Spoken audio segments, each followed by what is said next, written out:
Секторот за уредување и располагање со градежно земјиште при општина Кочани подготви целосен извештај за реализираната програма за изградба на фекална и атмосферска канализација во повеќе улици на различни населби во градот Кочани.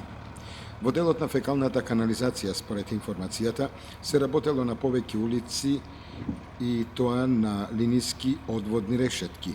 Во овој дел ќе ги споменеме улиците Унгарска, Ленинова, Димитар Лазаров, Страшо Ербапче, Февруарски поход, Орце Николов, Ѓорче Петров и уште десетина улици во градот, како и на улицата Јанка Стоименова во населбата Оризари.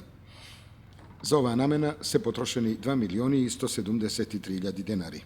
Атмосферска канализација е изградена на улиците Роза Петрова, Први мај, Страшо Ербапче, Димитар Влахов, Тодосија Паунов, Астом, браќа Ставреви, Славчо Стоименов, 14-та бригада и Христијан Тодоровски Карпош.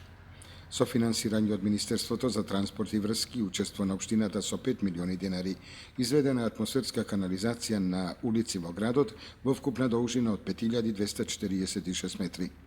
За оваа намена се потрошени 71 милион и 660.000 денари.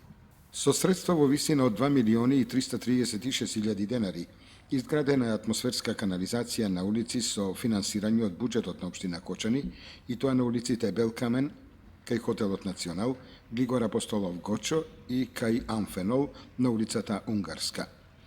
Во информацијата на секторот за управување и располагање со градежно земјиште се истакнува дека во минатата година се изработени и линиски одводни решетки за атмосферски води во вредност од 4.900.000 денари на улиците Роза Петрова, Први мај, Страшо Ербапче, Димитар Влахов и Тодосија Паунов во Кочани.